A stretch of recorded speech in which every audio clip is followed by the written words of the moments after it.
سيدنا محمد أشرف الأنبياء والمرسلين وعلى آله وصحبه أجمعين. الحمد لله الذي هدانا لهذا وما كنا لنهتدي لولا أن هدانا الله. رب اشرح لي صدري ويسر لي أمري واحلل عقدة من لساني يفقه قولي. رب يسير عليك يسير وتمم بالخير. السلام عليكم ورحمة الله وبركاته. Ahlan wa sahlan yang berbahagia Al-Fadil Imam Muhammad Nazri bin Haji Mustaqim, Imam Masjid Negara, kerana sudi bersama-sama dengan Gemenur Iman dalam kuliah duha hari ini dengan sambungan tadabbur surah Al-Baqarah. Juga bersama-sama yang dikasihi para pencinta ilmu, pencinta Al-Quran, sahabat-sahabat yang dirahmati lagi dikasihi oleh Allah Subhanahu Wa Taala. Terima kasih kepada staf pentadbiran Gemenur Iman yang dipimpin oleh Pengerusi Hajar Rosniati binti Mansur. Jadi bagi memohon keberkatan kuliah kita pada pagi ini, marilah sama-sama kita membacakan umul kitab yang akan dipimpin oleh Al-Fadil Ustaz untuk kita hadiahkan kepada baginda Rasulullah sallallahu alaihi wasallam, ahli keluarga baginda, para sahabat, para salihin, para syuhada, alim ulama, guru-guru kita, ahli keluarga kita serta muslimin dan muslimat sama ada yang masih hidup ataupun yang telah kembali ke rahmatullah. Bisiril Fatihah. A'udzubillahi minasyaitonirrajim. Bismillahirrahmanirrahim. Alhamdulillahi Rabbil Alamin, Ar-Rahmanir-Rahim, Maliki Yawmiddin, Iyyaka na'budu wa iyyaka nasta'in, Ihdinas siratal mustaqim, Siratal ladzina an'amta 'alaihim, Ghairil maghdubi 'alaihim waladdallin.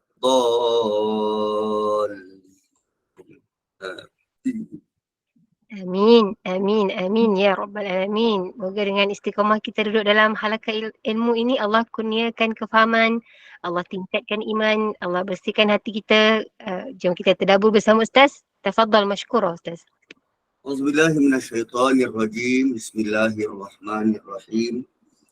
Alhamdulillah, salatu wassalamu ala Rasulillah wa ala alihi wa ashabihi ajma'in. Amma ba'd. Assalamualaikum warahmatullahi wabarakatuh. Kita dah sampai ayat 233. Minggu yang lalu kita lalui, minggu lalu kita tak ada kelas. Minggu sebelum tu, idza talaqtumun nisaa fabalaghun ajalahun, bila menceraikan isteri kamu dan bila habis iddah, maka wali tak boleh tahan untuk berkahwin lain. Sebab keperluan biologi manusia ni berbeza-beza dan kehendaknya pun berbeza-beza. So sama juga selepas daripada bercerai, dia ada hukum-hukum lain yang berkait. Dan jika suami isteri itu sudah bercerai dan ada anak, so selepas kedua-duanya bercerai, maka salah seorang mungkin akan berkahwin lain, atau kedua-duanya memilih untuk berkahwin lain. Sebab lazimnya kalau dah bercerai, ialah dia masing-masing akan menjalani hidup masing-masing. Dan itulah adab kebiasaan yang terjadi. Namun ada kes anak yang bakal menjadi mangsa, sedangkan anak itu tidak pun bersalah. Orang dewasa bergaduh, anak jadi mangsa.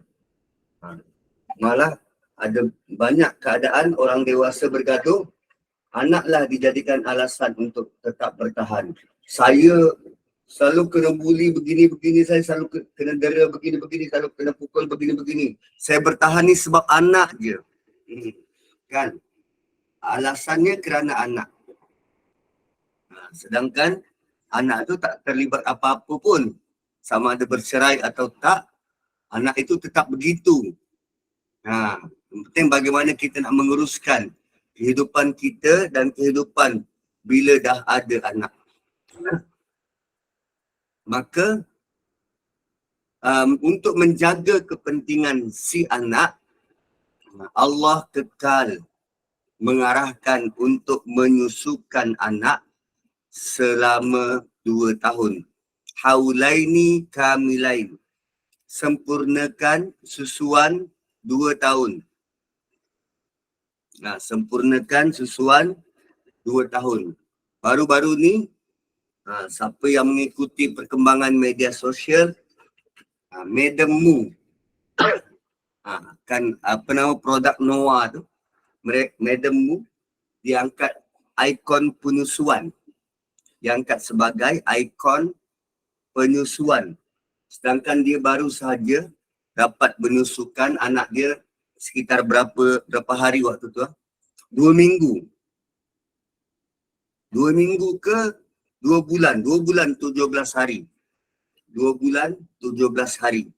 Lalu gegak gempitalah mereka yang membaca berita tu dan dia buat perbandingan. Kenapa tak isteri Sheikh Muzaffar?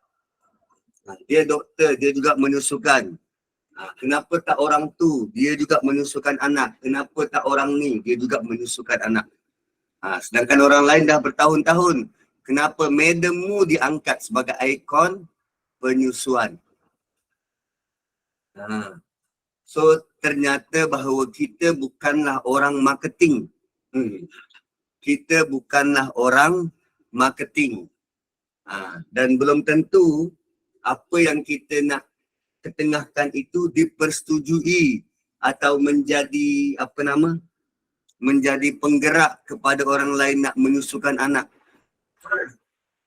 Dan kenapa dipilih Madam Mu? Kerana Madam Mu, pertama dia influencer. Ramai orang mengikuti perkembangan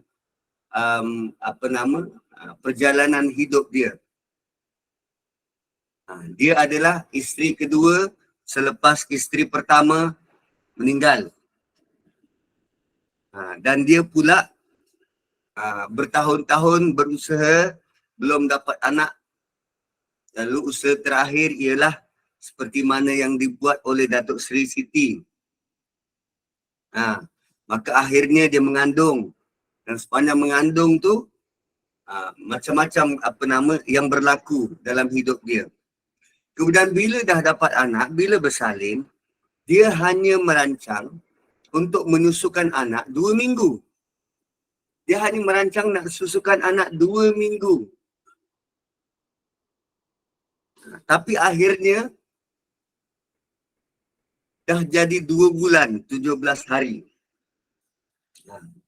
Sebab tu dia diangkat sebagai ikon penyusuan. Sekurang-kurangnya orang-orang yang dekat luar yang bercadang nak bagi anak susu formula, bukan sengaja nak bagi anak susu formula. Sebab kadang ibu-ibu muda ni alasannya apa? Oh tak keluar lah, itulah, inilah, susah nak dapat lah. Kan? So anak saya yang pertama tu tak menyusu. Tak menyusu, susu formula. So bila orang dekat luar ni dia dah fed up sebab berusaha dan tak dapat. Bekerjaya, sibuk pula. Kemudian stres. Dan stres ni akan membantutkan usaha untuk menyusukan anak. Tapi bila Madam Mu dapat buat begitu, bukan hanya 2 minggu. Asalnya dia bercita-cita hanya 2 minggu. Lepas tu nak bagi susu formula. Kemudian dia dapat sampai ke 2 bulan.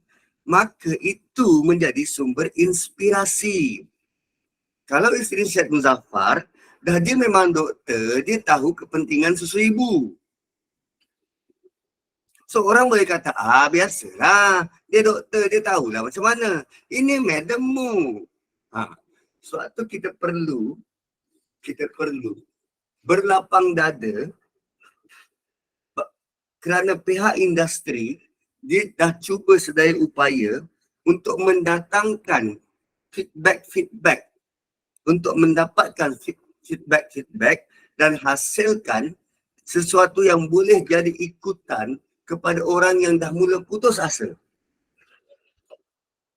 So orang yang dah mula putus asa, bila dia dapat berita tentang kes Madam Mu, maka dia akan cari jalan. Macam mana dia buat lah? Macam mana dia boleh berjaya lah? Gitu. Bayangkan tuan-puan, hanya dengan perintah menyusukan anak. Kita nampak ayat ni ayat yang biasa. Tapi hanya dengan perintah menyusukan anak, kalau kita pergi lebih deep, dia akan berkait dengan apa? Dengan kerjaya, berkait dengan keadaan emosi, berkait dengan persekitaran yang kondusif, berkait dengan hubungan suami isteri, berkait dengan banyak kaitan hanya dengan proses menyusukan anak. Dahsyat. Sebab belum tentu perempuan automatik boleh menyusukan. Tak. Tak. Dan begitulah tuan-puan. Kita pelik dulu mak kita, nenek kita. Tak ada sampai bentuk macam ni. Stres, menyusukan. Kemudian terus cari second option untuk beri susu formula. Anak saya yang sulung, Nuha tu, susu dia kena minum susu Snow. Bagi susu apa? Dumex, muntah. Dia pakai susu Snow. Satu tin berapa? 30-40 ringgit. Itu perangai anak pula.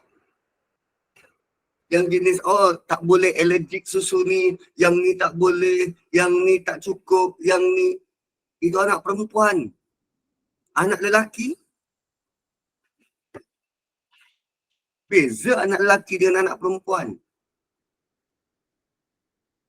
Ibu-ibu yang menyusukan, yang ada pengalaman, berbeza anak ni, berbeza jantina anak, dah tentu punya pengalaman yang berbeza anak lelaki dan anak perempuan. Anak lelaki, kandungan susu yang Allah bekalkan 2 kali ganda berbanding anak perempuan. Kita kata menguat, anak lelaki kuat menyusu. Allah bekalkan susu untuk anak lelaki 2 kali ganda berbanding anak perempuan. Suatu ayat-ayat Quran, setiap inci ayat tu punya keadaan yang menakjubkan. Bukan sekadar perintah menyusukan, banyak terkait di dalamnya tentang perkara-perkara yang wow, out of this world. Kalau kita tidak melihat dengan dalam, tidak melihat dengan teliti, tidak menceburi bidang itu, kita hanya lihat sebagai menyusukan je. What's so magnificent about it?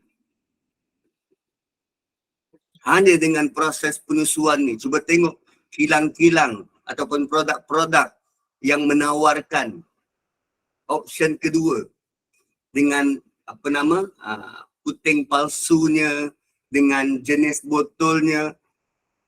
Ada botol yang mahal, ada botol yang murah. Botol murah pula dia punya dia punya putingnya tu kan ada yang jenis keras, ada yang lembut. Kalau tukar puting anak tak nak, macam-macam. Proses penyusuan macam-macam. Ada orang yang terlalu daif, susah hidup, dia tak boleh nak susukan anak. Terpaksa beri minum sirap pula. Apa yang ada kat rumah, macam-macam.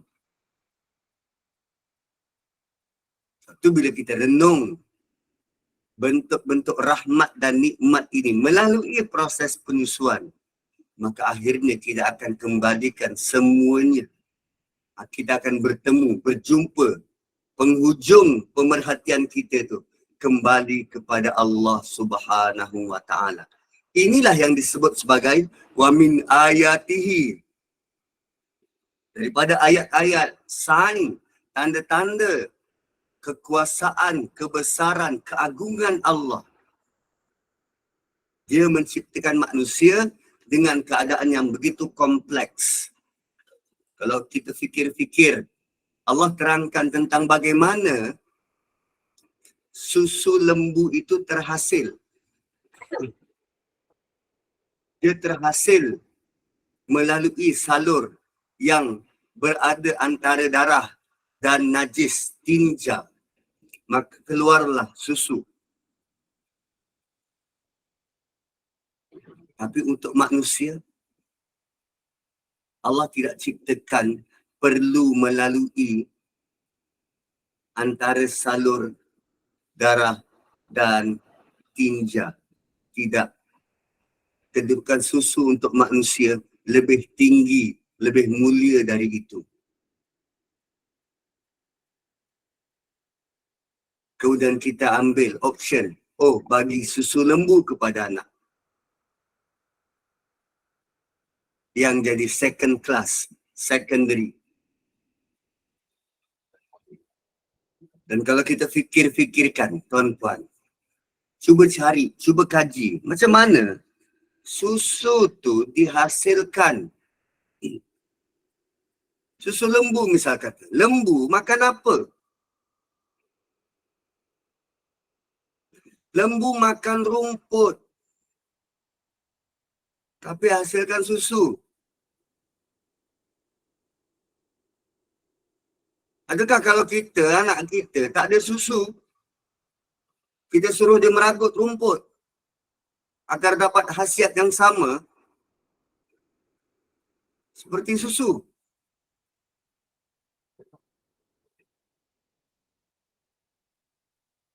Kan?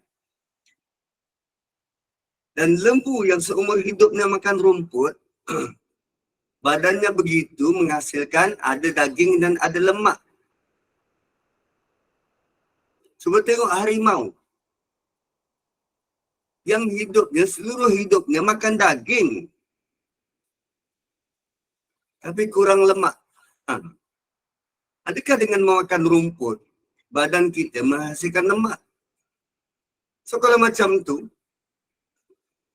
tepat ke pilihan saya untuk tak makan sayur? Supaya khawatir badan saya semakin besar dan gemuk kerana lemak. Atau kena perbanyakkan makan daging, meningkat. Kan? Begitulah Allah cipta.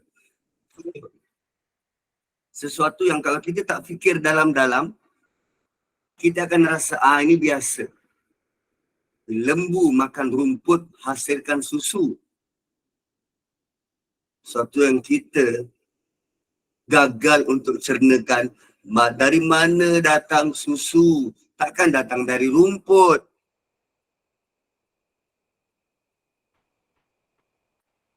Ayam tak pun makan rumput. Dia makan dedak pun ada lemak.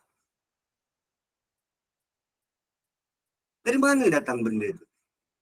Apa yang berlaku dalam perut binatang tu? Macam mana perut binatang tu proses? Apa yang dia ekstrak daripada makanan yang dimakan? Adakah makanan yang kita makan ni semata-mata nak menghilangkan rasa lapar? Atau perut kita tu memainkan peranan untuk ekstrak perkara yang perlu? So perut lembu tu dia keluarkan apa daripada rumput? Yang selama ni kita menganggap rumput ni tak berguna, diracun je.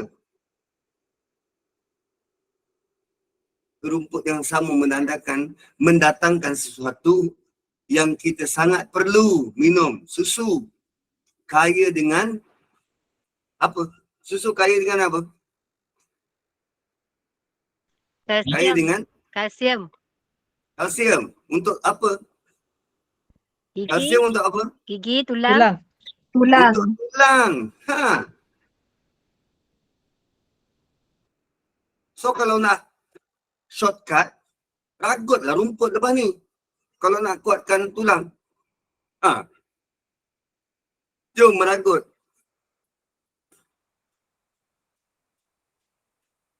Kan begitu hebat Allah cipta. Benda yang macam tu kita perhati dan akhirnya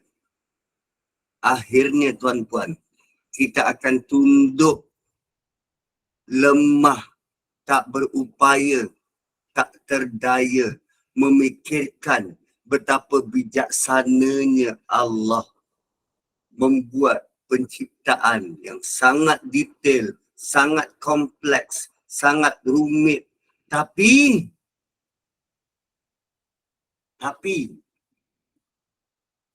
dia berjalan dengan sangat mudah, sangat smooth.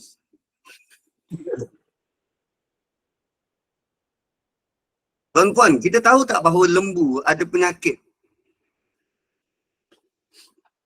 Dia mungkin sakit perut, dia ada sakit apa?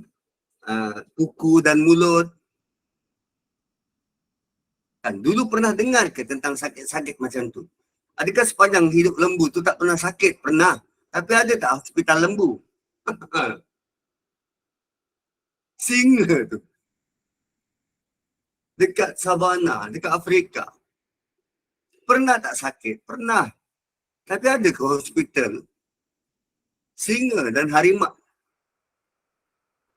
Hospital gajah. Tak, yang perlu hospital ni kita je, manusia. Nyamuk tak perlu hospital. Nyamuk hinggap hisap saya punya darah, yang mungkin dalam darah saya ada virus dan kotoran. Tapi nyamuk tu tak pula kena jangkitan tu. Dia boleh dihinggap daripada satu orang ke satu orang yang lain. Bukankah itu pergaulan bebas? Dan manusia kalau dia buat macam tu, bergaul bebas, hinggap dari satu orang ke satu orang, dia dapat penyakit yang belum tentu ada ubat. HIV, syphilis dan macam-macam penyakit lain. Kan? Kenapa nyamuk tak macam tu? Malah nyamuk hasilkan satu penyakit yang kalau kita kena boleh membunuh. Dia tak mati pun, dia relax je. Dia proses darah kita. Darah yang dia sedut tu untuk apa? Makanan dia. Tak ada pula kita nampak nyamuk tu gemuk, terbang-terbang slow sebab dah gemuk. Tak, tetap macam tu bentuk dia.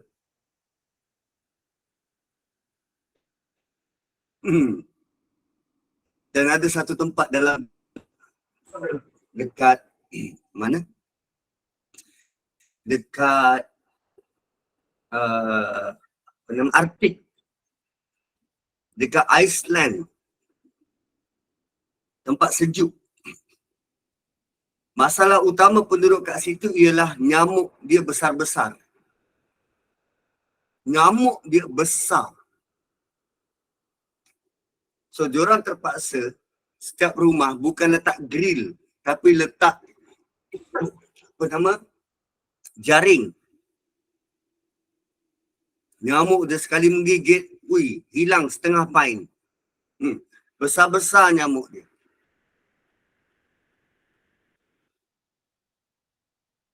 Tempat sejuk. Tempat sejuk. So begitulah tuan-puan, setiap arahan perintah Allah, terutamanya dalam ayat ni, menyusukan anak, dia ada perkara yang berkait yang kalau kita lihat dalam-dalam, dia sangat-sangat menakjubkan. Ada hukum-hukum, hukum ibu susuan, hukum anak susuan. Tu akan terkait dengan proses menyusukan anak. Yurdi'na auladahunna haulaini kamilain. Dulu kan kita pernah belajar buat peta minda. Peta minda. So lepas ni, untuk kita cambahkan lagi idea, kita letak penyusuan di tengah-tengah, kemudian kita buat apa yang berkait dengan penyusuan. Hukumnya, tempohnya, siapa yang menyusu, bagaimana susu tu terhasil. Kita akan nampak dia punya percambahan daripada satu arahan Allah, yurdi'na. Mereka hendaklah menyusukan anak. Haulaini kamilain. 2 tahun genap. 2 tahun sempurna. Liman arada ayyutimmar rada'ah. Itu pun bagi siapa yang nak sempurnakan penyusuan tu. Kalau boleh 2 tahun. Tapi kalau tak sempurna, tak sampai 2 tahun pun tak apa. Itu maksud liman arada ayyutimmar rada'ah. Siapa yang nak sempurnakan. Kemudian wa'alal mauludi lahu, dan kewajipan pada bapa rizquhunna, beri makan, wa kiswatuhunna, beri pakaian, bil ma'ruf, kepada ibu menurut cara yang sepatutnya. Bapa wajib bagi makan dan bagi pakai pada isteri, pada ibu. Allah sebut rizquhunna wa kiswatuhunna, beri rezeki pada wanita itu dan pada beri pakaian pada wanita itu bil ma'ruf, dengan cara yang patut. Sebab ibu disuruh menyusukan anak, bapa kena sediakan makanan untuk mak tu. Oh, rupanya nak menyusukan dia ada makanan-makanan tertentu. So bapa kena ambil tahu, kena sediakan. Tapi sepanjang isteri kita menyusukan anak, kita ambil tahu tak apa yang isteri kita makan? Atau isteri kita je yang survey sendiri-sendiri? Alasan kita apa? Awak yang nak makan, takkan saya cari. Saya bayar je. Tu akulah tu. Dia makan baby apa? Baby Kailan. Dia adalah dia makanannya tu betul-betul orang tua dulu. Dia tanya mak-mak dia. So rupanya arahan ini kepada lelaki, kepada bapa. Beri dia makan dan beri dia pakaian. Oh, rupanya pakaian ini berbeza dengan pakaian yang biasa. Nak menyusukan anak, janganlah pakai kebaya. Dia kena ada proper attire, proper address, proper dress. Kan dia ada baju penyusuan tu. Kadang kita nak menyusukan anak, bila dia nak menyusu, boleh tahan ke? Tak boleh. Tak boleh ditahan. Bila-bila dia lapar, dia nak menyusu. Tak dapat susu, dia mengamuk. Boleh pujuk. Kejap lagi. Tak ada. So, tengah-tengah berjalan, dekat mana? Dekat GM Kelang, ada anak tu nak bagi. Tak apalah, mak bapak aku jalanlah dulu. Kan nanti kita balik rumah baru menyusu. Tak ada. Time-time berjalan tu dia nak nangis. Kadang anak tengah tidur.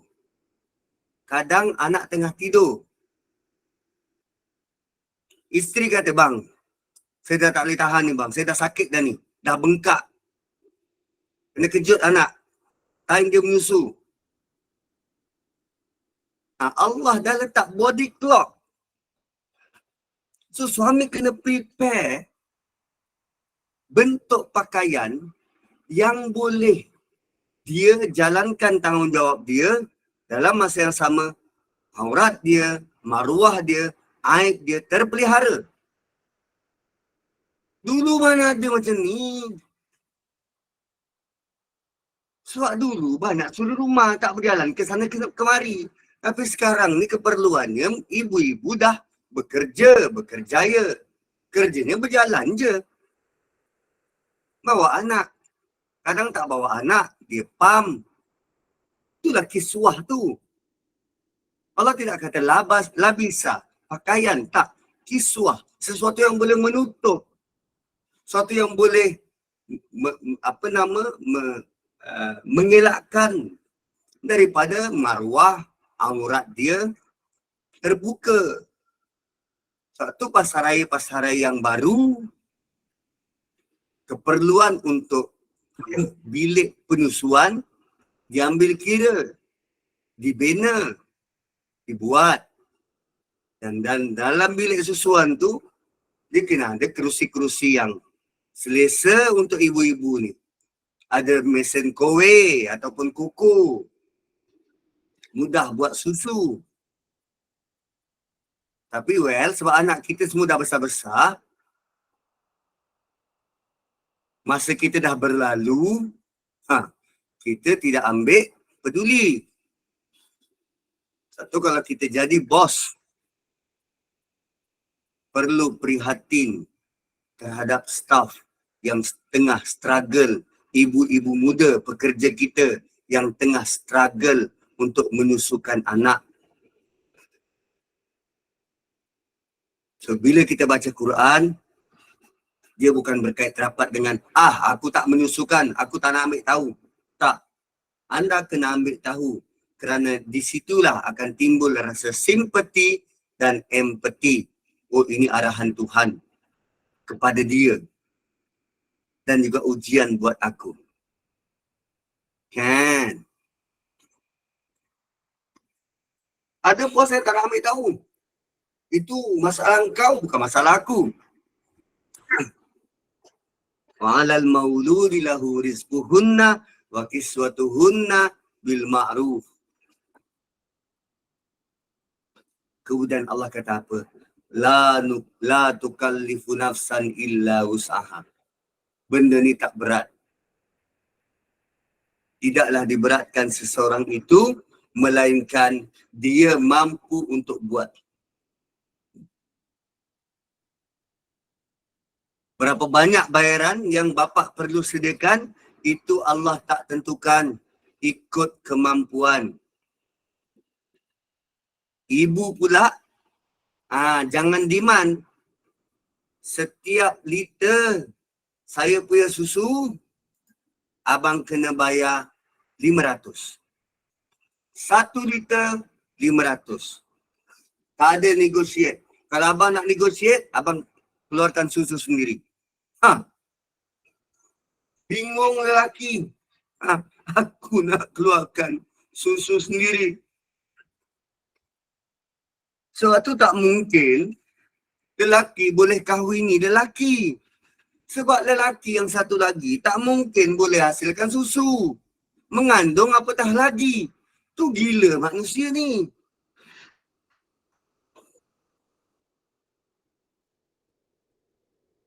Lepas tu perempuan kahwin dengan perempuan. Siapa yang nak mengandung?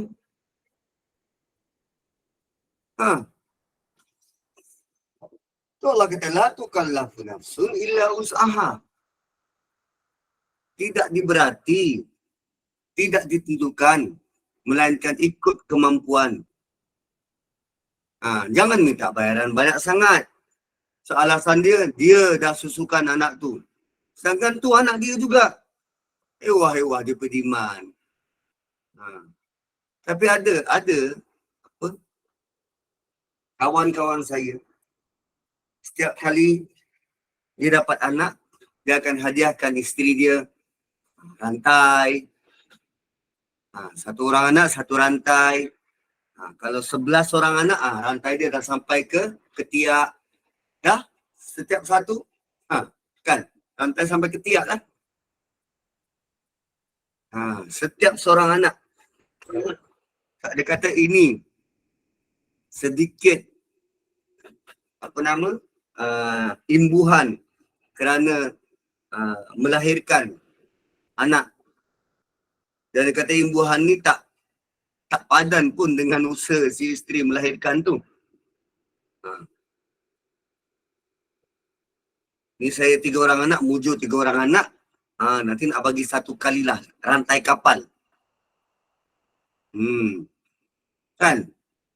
Bukankah bila Dajjal keluar nanti, anak dan isteri perlu dirantai, ikat di rumah. Tu rantai tu nanti nak dibuat.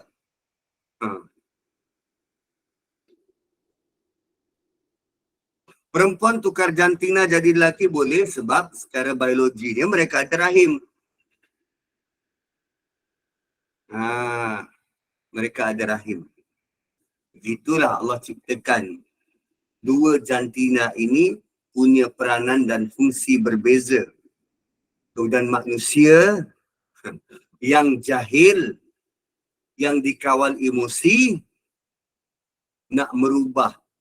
Konon-konon dengan dia declare, aku perempuan, aku rasa aku perempuan. Sedangkan dia lelaki, dia dok rasa dia perempuan, maka bolehlah bertukar jantina itu sebagai perempuan. Memang taklah. Itu kan angan-angan manusia. Maka sekarang kan dah mula keliru. Tak boleh nak panggil orang tu berdasarkan gender. Kita terpaksa address dia dengan panjang. He, she, or them. Khunsa ni special case. Khunsa ni special case. Tengok dia punya data perubatan. Hanya doktor dan orang yang ada kepakaran boleh tentukan. Ada dulu kes waktu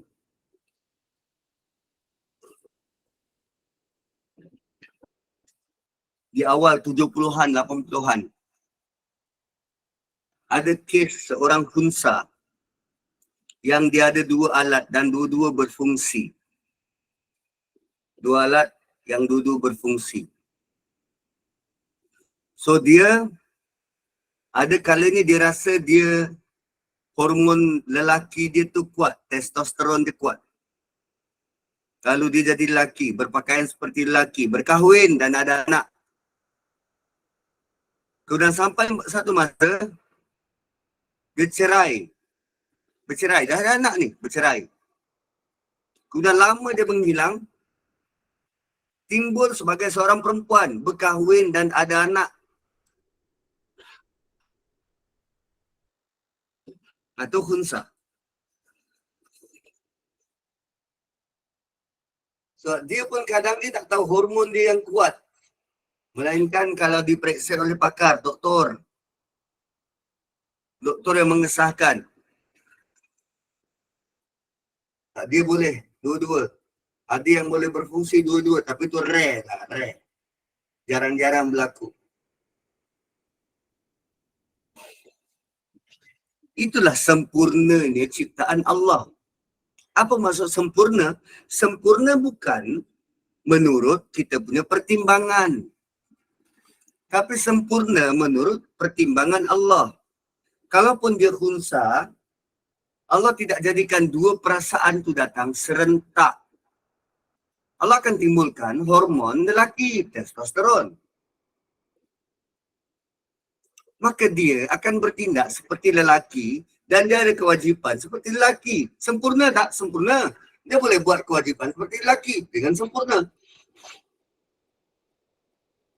Bila kemudian datang hormon wanita, dia akan bertindak menjadi seorang wanita dengan sempurna. Itulah kesempurnaan ciptaan Allah. Menurut laras dan kapasiti dia.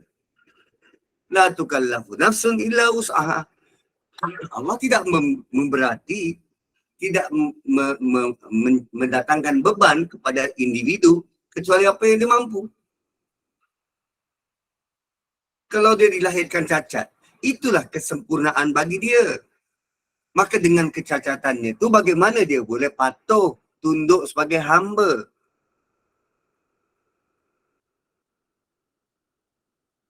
Kan? La tudarra walidatun biwaladiha wala mauludun lahu biwaladih. Janganlah jadikan ibu menderita kerana anaknya. Maksudnya, jangan susahkan ibu bab penyusuan ni. Macam mana susahkan ibu? Suami jangan lari, duduk, pikul tanggungjawab. Sebab kan tadi kes dia apa? Dah bercerai. La tudarra walidatun biwaladiha. Jangan susahkan ibu. Ni mentang-mentang dah bercerai, lelaki tu tak nak bertanggungjawab, lari. So dalam kes ini mahkamah perlu tegas buat kuasakan undang-undang. Lelaki yang lari dari tanggungjawab perlu dikenakan tindakan. Dia kena tegas. Satu undang-undang kat Malaysia ni, dia perlu ada penambahbaikan. Perlu tegas seperti mana undang-undang sivil ditakuti. Itu undang-undang syariah. Sebab banyak suami-suami yang culas dari tanggungjawab. Tak nak bayar nafkah. Dah bercerai, tak nak tanggung. Selalu diserahkan pada wanita, pada ibu. La tudarra walidatun biwaladiha. Dan wala mauludun lahu biwaladi. Dan jangan juga jadikan seorang bapa menderita kerana anaknya. Sama juga, jangan susahkan bapa. Jangan tutup lebih-lebih. Kalau tak ada persetujuan antara keduanya, maka mahkamah perlu buat keputusan. Apa yang patut?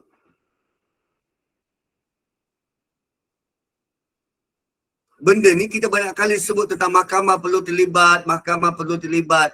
Sedangkan perkara utama ialah hal berkaitan antara suami dan isteri yang bercerai.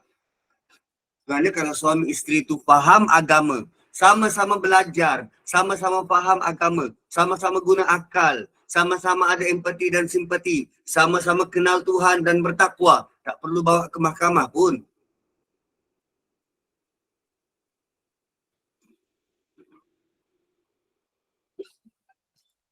Tak batal. Wuduk tak batal. Anak susuan.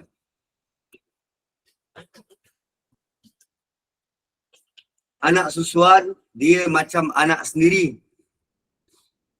Auratnya, wuduknya. Cuma dia tidak menerima wasiat. Beza dengan anak sendiri, dia bukan ahli waris. Itu dia. Yang lain semua sama.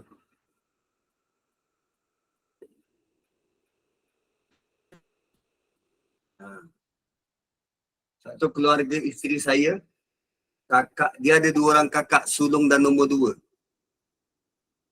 So yang sulung dengan nombor 2 dulu, diorang tu rapat dan dekat. Anak masing-masing, diorang switch, tukar, disusukan. Dan sekarang bila dah besar, sangat mudah. Bila balik kampung, diorang sesama diorang kat rumah, tak perlu tutup aurat. Tak perlu pakai tudung. Sebab adik-beradik susuan. Pada level sepupu. So kalau masing-masing faham, benda tu jadi mudah. Benda tu jadi mudah. Adakah anak susuan kena ikut perintah arahan ibu susuan setelah ibu kandungnya meninggal? Yes. Nilai ibu susuan ni macam ibu. Macam ibu. Tahukah anda susu yang terhasil tu daripada darah? Allah ubah struktur darah tu menjadi susu. Satu ibu perlu dapat makanan yang patut, yang sesuai, yang wajar.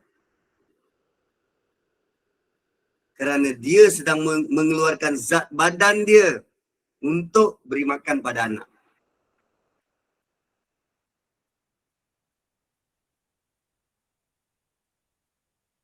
Dan hanya dengan menyusu, hukum-hukum berkaitan wuduk dan aurat boleh terbatal. Wih, luar biasa tu tuan-puan. Luar biasa. Ya, nak menyusukan anak kena dapat izin suami. Betul. Kena dapat izin suami. Kalau tak dapat izin, tu melanggar lah. Itu derhaka lah pada suami. Anak tu tetap jadi anak susuan. Tapi isteri derhaka lah pada suami.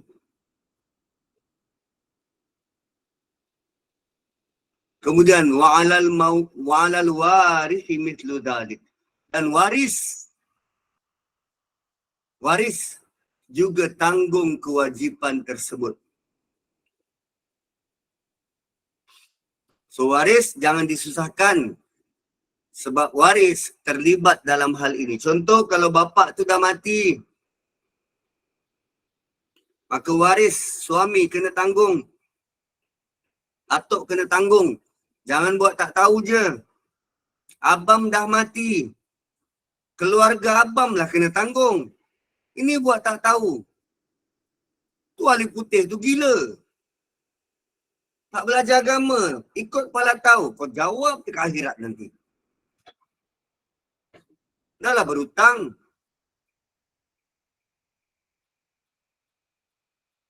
Dan kemudian nak bayar hutang, orang dia bagi motor.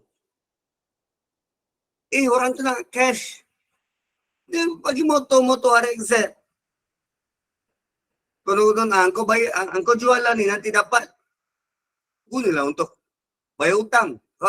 Tak semudah itu. Suatu hal ehwal tentang agama, dia tak sama dengan kau ikut maharaja lawak. Ini bukan benda lawak.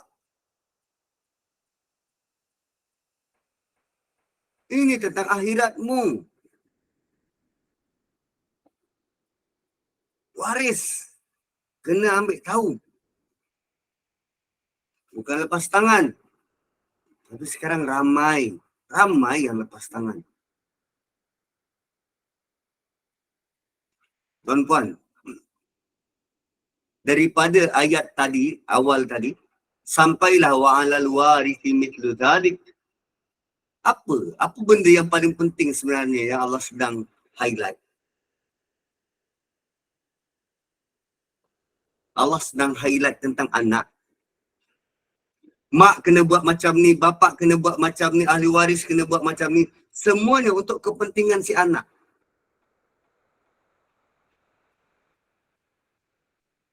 Kita perlu rasa bahawa kita dulu, waktu kita lahir, kita sudah had been protected. Kita sudah dilindungi oleh Allah dari pelbagai sudut. Nak makan, Allah tentukan orang ni kena bertanggungjawab. Allah tentukan orang tu kena bertanggungjawab. Kalau orang tu tak ada, orang lain kena tanggungjawab untuk kita makan. Untuk kita makan. Sedangkan itu jam, kita tak pernah minta pun, ya Allah beri aku makan. Tak. Satu apa pun kita tak tahu. Tapi Allah tentukan engkau akan dapat makan.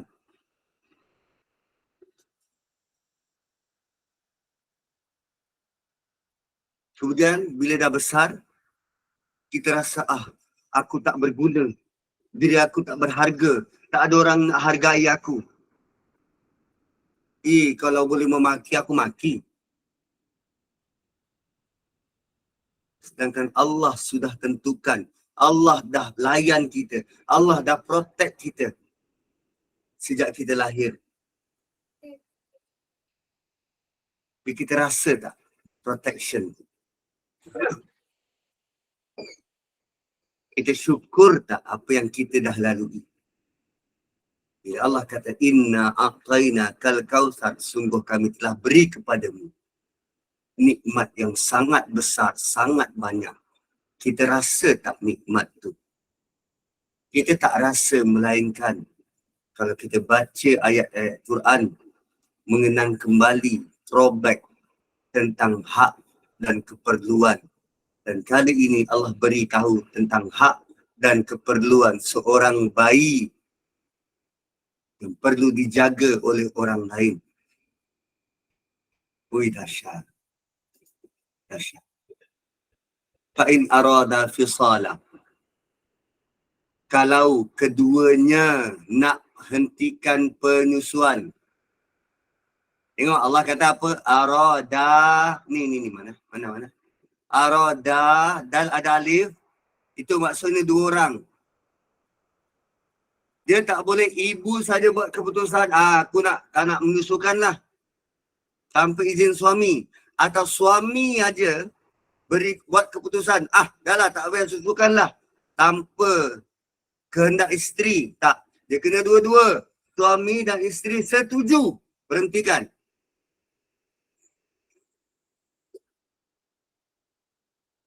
Ini adalah kerjasama. Dia bukan ikut kepala sendiri. Ini kerjasama. Fa'in arada fi salah. Dan kalau keduanya buat keputusan untuk menghentikan penyusuan dengan persetujuan mereka sesudah berunding antaradin minhuma wa tasyawurin fala junaha alaihima. Kalau dua-dua dah berunding, bersetuju nak berhentikan susuan, fala junaha alaihima, tak mengapa. Dalam bahasa Melayu dipanggil sapih. Kan kalau tak boleh teruskan penyusuan, mungkin ibu kena outstation, pergi tempat jauh, PJJ dengan bapa atau sebagainya, atau banyak lagi alasan yang lain. Mungkin masalah kesihatan ke, banyak. So persetujuan tu perlu dicapai, kata sepakat keduanya untuk tamatkan penyusuan. Kedua-duanya perlu rela dengan keputusan tu. So nak dapatkan rela, kenalah berbincang. Jangan buat keputusan sebelah pihak. Sebab kepentingan anak yang perlu jadi keutamaan. Jangan sampai anak tu jadi mangsa. Kita semua tahu susu ibu makanan paling baik untuk ayah, untuk bayi, untuk anak tu. Dan mungkin daripada keputusan ayah dan ibu, perlu tanya pakar, perlu tanya doktor. Setelah semua usaha tu dijalankan, barulah dikira sebagai tidak berdosa kalau kita tak susukan anak, kalau kita berhentikan penyusuan. Barulah kita dikira tak berdosa sebab tak ikut ayat ni. Wa in aradtum tastardi'u auladakum fala junaha alaikum. Dan kalau kamu nak teruskan beri susu kepada anak orang lain, ni susuan ni, maka tak salah bagi kamu. Sama ada anak orang lain menyusu dengan kamu atau beri anak tu menyusu dengan orang lain. Ni hukum ibu susuan. Wa in aradtum an tastardi'u auladakum fala junaha alaikum idza sallamtum ma ataitum bil ma'ruf. Dan perlu beri upah dengan cara yang patut. Dibenarkan untuk susukan dengan orang lain asal sanggup beri upah kepada penyusu. Tadi kalau kita susukan anak, kita minta dengan suami seutas rantai emas. Ini bila kita nak orang lain menyusukan anak kita, kita bagi senyuman je, suka-suka. Anak susuan boleh salam dengan bapa susuan. Boleh. Dia dikira sebagai anak sendiri. Tanpa batasan aurat. Sama macam anak yang lain.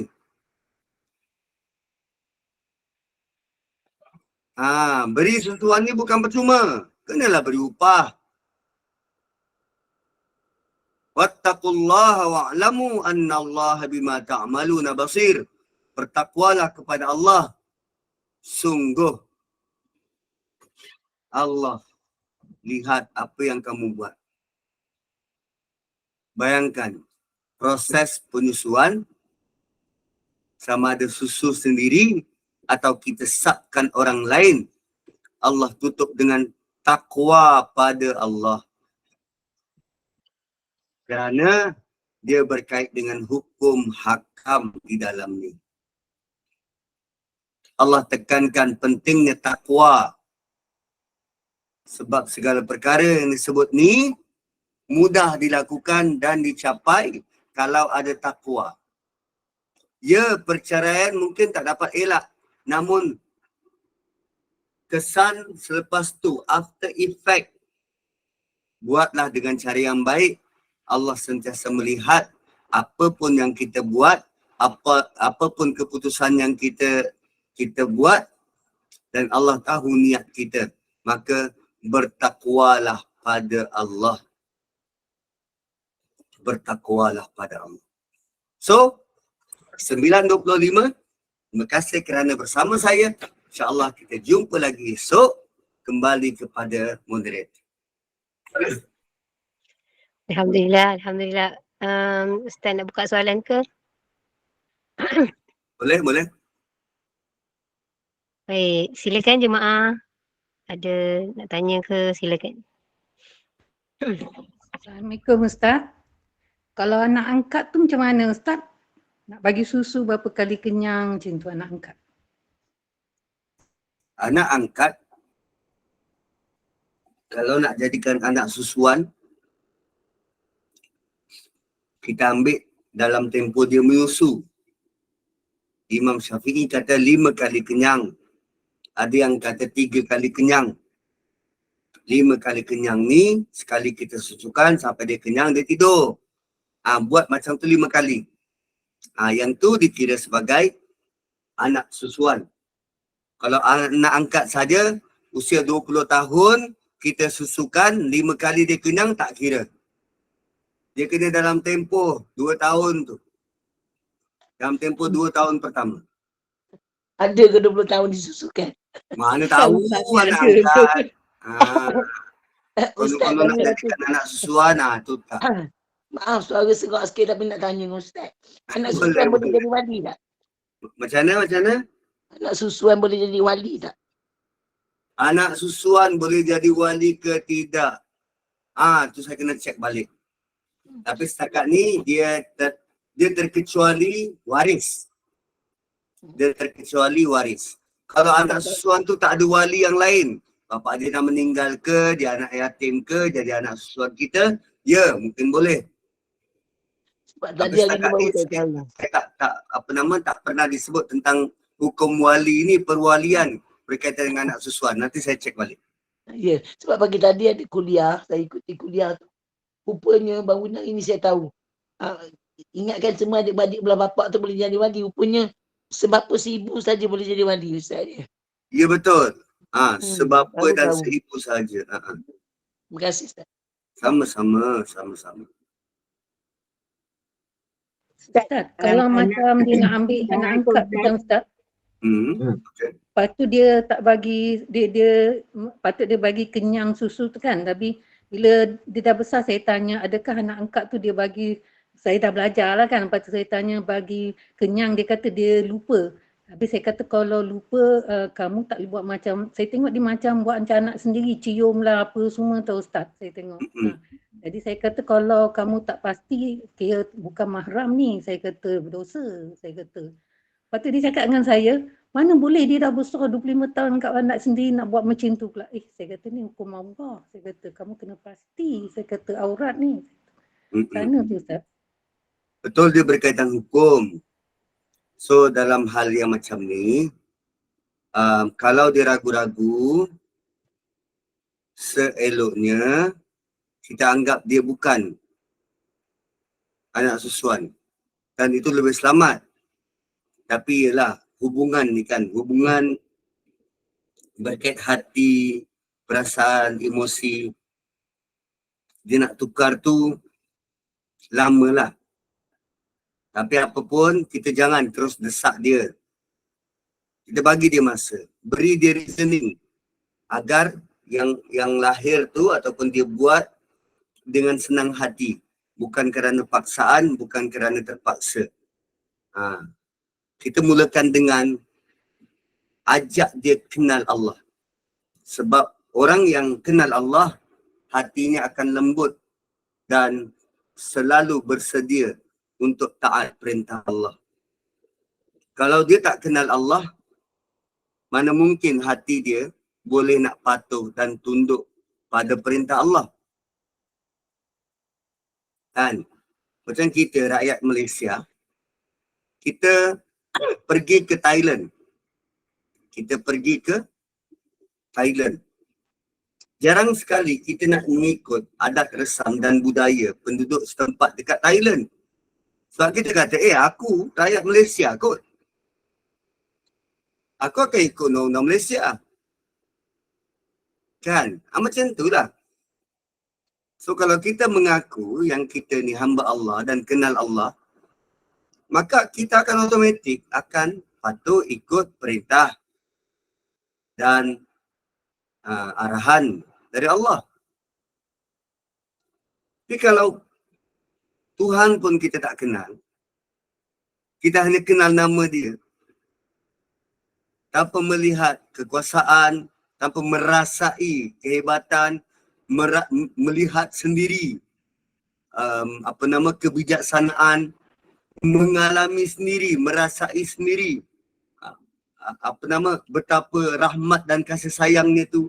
Kan kita baca ayat ni tadi, kita dapat rasa hebatnya Allah, rahmat dia, kasih sayang dia, dia pelihara kita, dia sendiri pelihara kita waktu kita kecil, dia sendiri diktat, arahkan hamba yang ini kena tolong kita, hamba yang tu kena tolong kita. Bila kita rasa tu semua, barulah kita semakin lama, semakin hari, semakin tunduk. Roti dah bakar. Arahan. Roti dah bakar. Roti dah bakar, lepas ni kita sarapan. So, tunduk kepada arahan. Kalau tak kenal, kita tak akan akur. So, dalam kes ibu tadi tu, kenalkan pada Allah. Sebab tu dia melatah. Bila kita kata, ini tak boleh ni, macam ni. Dia akan reserve. Sebab dia belum faham. Maka datangkanlah kefahaman. Terima kasih Ustaz pencerahan tadi. Assalamualaikum Kalau Ustaz. dari kecil disusukan, apakah anak tersebut tak kenyang lebih 3 kali? Atau anak tersebut kena kenyang pada hanya suatu masa sahaja? Maksud kenyang baby ni, ada ulama kata sampai dia sendawa. So tempoh penyusuan tu dalam tempoh 2 tahun pertama. Usia dia sebelum 2 tahun. Bukan dah 20 tahun menyusu tak kenyang. Tak. Usia sebelum 2 tahun. Gitu. Ustaz, selalunya kalau baby ni dia nyusu non-stop. Betul? Dia tidur, dia bangun nak susu lagi. Lepas tu tidur, bangun nak susu lagi. Lebih, bukan 5 kali satu hari. Satu hari 20 kali. Sebab tu, sebab ada orang yang dia buat macam ni. Dia pump susu dia, dia bagi minum pada anak orang. Lepas tu dia declare, ini anak susuan aku. Kan ada kes hari tu, yang dia susukan anak orang lain dekat hospital. Yang mak dia punya marah tu. So ada kes. So kalau setakat sekali kenyang, tak dikira ibu susuan. Dia kena 5. Ustaz, lepas tu nak tanya, kalau kata anak susuan ni, dia dah macam kita punya mahram, kan? Tak batal wuduk, tak basuh semua boleh. Tak boleh nikah semua. Adakah harta pusaka kita boleh bagi juga pada dia? Katalah orang tu dia memang tak ada anak, tu saja anak dia. Sebabnya kalau ikut hukum dekat dunia ni, anak angkat tak boleh bagi harta pusaka. Betul? Kan? Macam mana tu Ustaz? Okey. Ada beza harta pusaka, pusaka dengan wasiat. Okey, ada beza pusaka dengan wasiat. Harta pusaka ni untuk ahli waris. Ahli waris ni keturunan kita dan dia automatik dah ada. Anak kita, cucu kita, isteri kita, mak bapak kita. Itu pusaka. Tapi wasiat kepada orang luar. Kepada anak angkat, kepada anak susuan. Dan nilai wasiat, berapa banyak harta yang kita boleh wasiatkan, tak lebih atau kurang dari 1/3 nilai keseluruhan harta kita. Itu wasiat. Tapi sebab kita menggunakan istilah ni dalam bahasa Melayu, kita sering terkeliru. Wasiat ni bukan harta waris ke? Tak. Wasiat untuk orang luar. Pusaka untuk orang dalam, untuk ahli keluarga. Wasiat untuk orang luar. So kalau kita ada anak angkat yang tak sempat nak susukan, kan, ambil-ambil usia dah 12 tahun, dah remaja. Tapi kita jaga dia, kita pelihara dia, kita besarkan dia dan kita sayang pada dia. Lalu kita nak kalau kita mati nanti dia dapat sebahagian harta kita. Itu wasiat. Gunakan wasiat. Kalau hibah ni hadiah. Wasiat ni pusaka dan wasiat lepas mati. Dia berkuat kuasa lepas mati. Kalau hibah sebelum mati. Sebelum kita mati. Kita beri dulu siap-siap. Gitu. Ustaz, aurah anak susuan ni, adakah dia melibatkan, katalah saya ambil anak susuan, kepada adik-adik saya, adakah dia batal wuduk juga? Tak. Dia macam mak saudara dia juga, macam tu? Batal. Yang tu batal. Bermakna kita hanya dengan keluarga kita sahaja. Kalau saya ambil, lepas tu saya tak nyusu, saya bagi kakak saya nyusukan, maknanya dia dengan kakak saya tu. Dengan Ya, saya betul. batal. Dengan extended family batal, dengan kelompok Keluarga yang disusukan tu tak batal. disusukan tu tak batal. Okey, baru faham. Terima kasih Ustaz.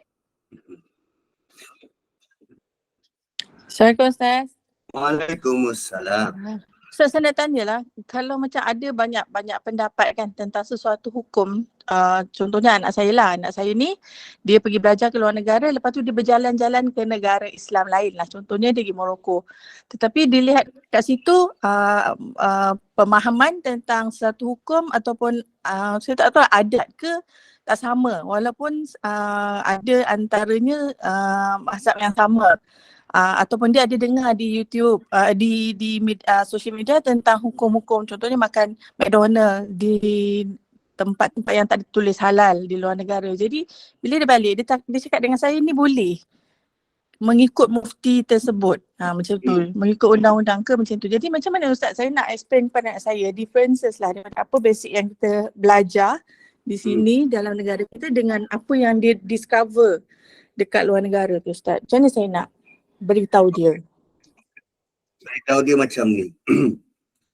Waktu dekat Malaysia, kita pakai nilai mata wang mana? RM. Kalau dekat Morocco, kita pakai nilai mata wang mana? Sanalah Ustaz. Sanalah kan? Kalau kita guna RM dekat sana boleh tak?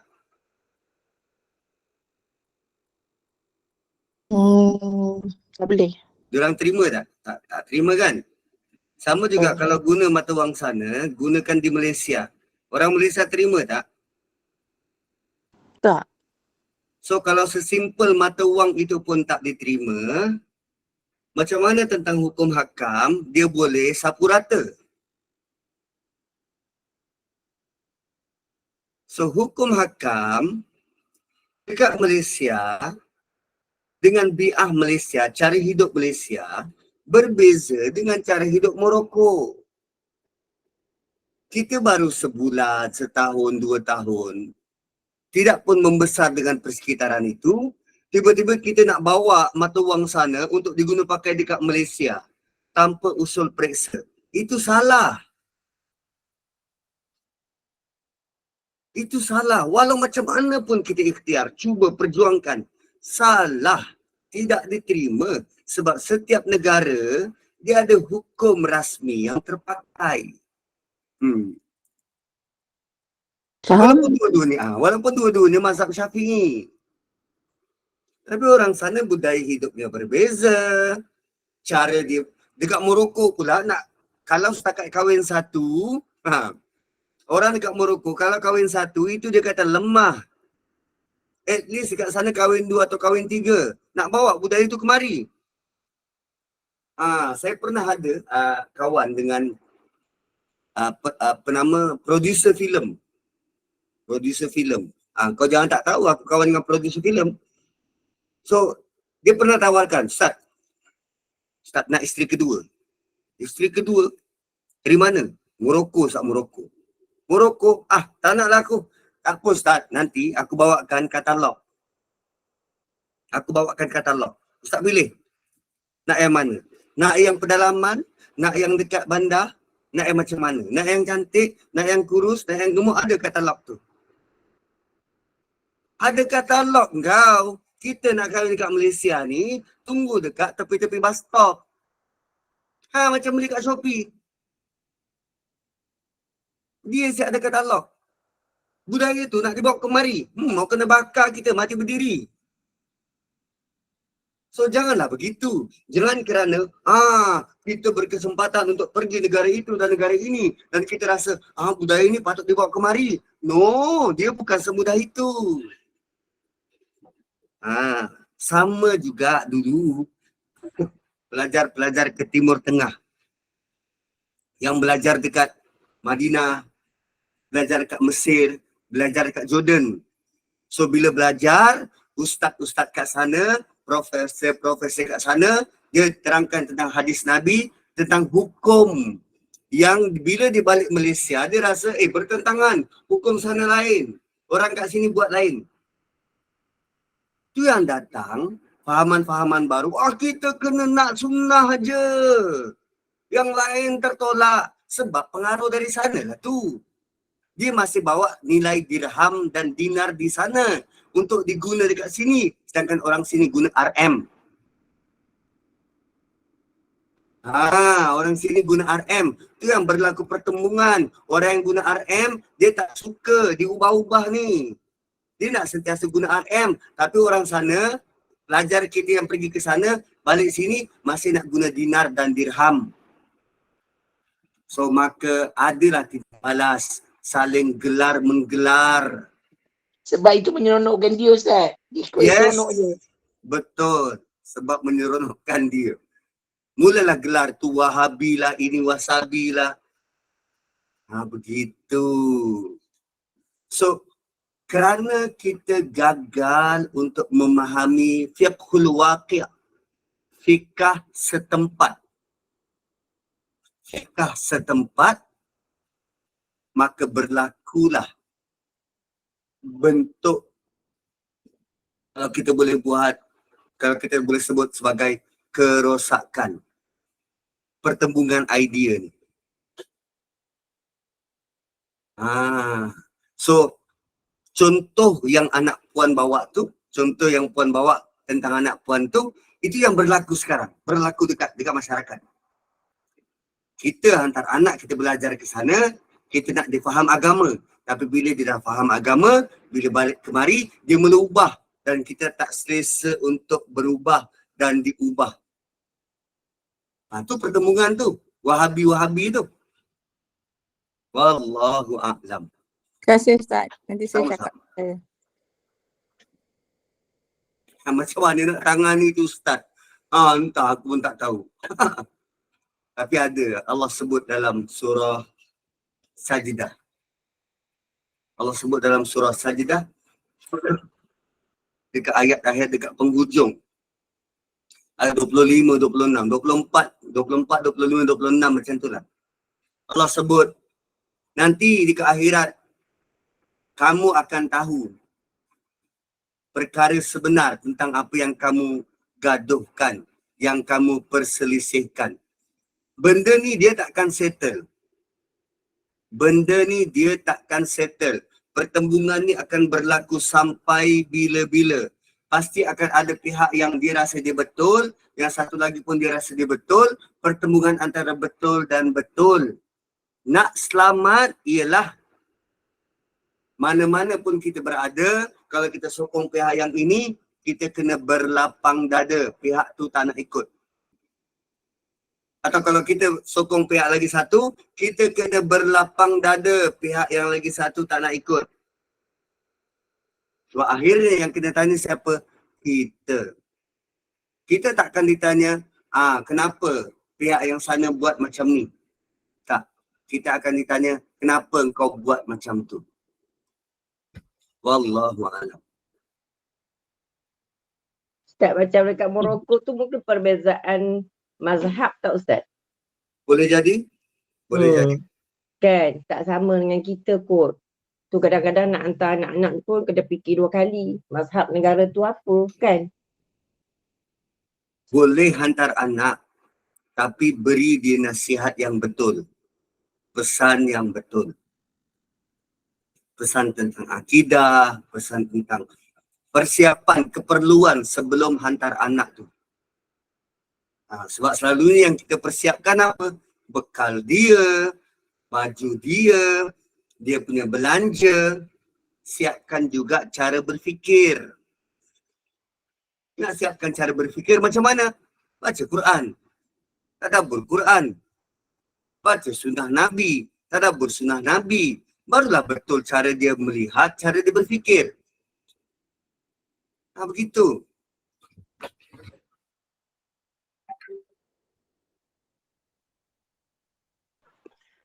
Ada lagi soalan?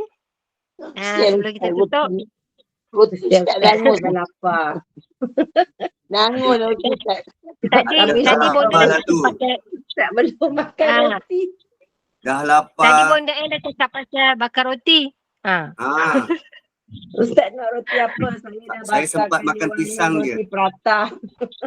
Allah makan Akbar. Prata. Tapi pisang banyak vitamin tu juga.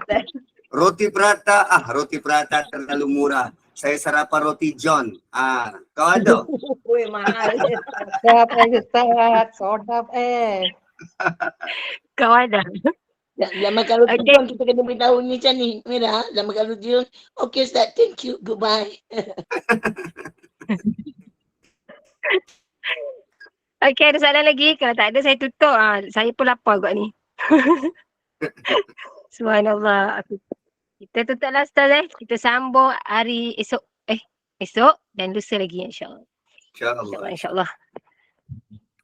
Okey, baik. Alhamdulillah. Alhamdulillah. Barakallahu fiik. Jazakumullah khairan jazak. Ustaz, di atas perkongsian, saya rasa banyak memberi manfaat. Hukum cerai mati. Ayat 233. Moga membuka mata kita, hati kita, bertambah iman kita, bertambah kefahaman kita. Dalam ayat ini, last sekali Allah menekankan kepentingan takwa tu. Jadi mudah-mudahan kita menjadi hamba Allah yang bertakwa dan hamba Allah yang dikasihi. Terima kasih kepada tim Gemenur Iman, sahabat-sahabat pencinta ilmu. Kuliah kita seterusnya hari ini pada pukul 5.30 petang bersama dengan Al-Fadil Imam Farid bin Sya'ri dengan Al-Wafi Syarah Hadis 40 Imam Nawawi. Kuliah maghrib kita 8.05 malam. Kitab Riyadhus Salihin bersama dengan Al-Farid Ustaz Muhammad Azhar bin Ibrahim Rasidi pensyarah USIM, dan kuliah akhir kita kuliah Isyak 9.15 malam bersama dengan Al-Fadil Ustaz Muhammad Khairul Fahmi bin Muhammad Anwar dengan begitu rupanya kisah Nabi Adam dan bacaan surah Al-Mulk. Jadi teruskanlah bersama-sama dengan Gemenur Iman dengan kuliah-kuliah yang telah disediakan. Terima kasih kepada para jemaah yang istiqamah berinfak di tabung Gemenur Iman. Moga dengan infak kita itu kuliah-kuliah di Gemenur Iman dapat dijalankan dan diteruskan. Hanya Allah saja yang dapat membalasnya. Saya mewakili Gemenur Iman memohon maaf sekiranya ada sebarang kekurangan dan kesilapan yang baik itu datang daripada Allah, yang tidak baik dan kelemahan itu daripada saya sendiri, kami sendiri.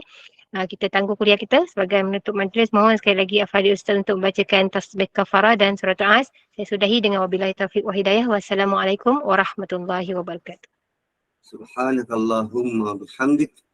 Asyhadu an la ilaha illa anta wa nastaghfiruka wa natubu ilaik.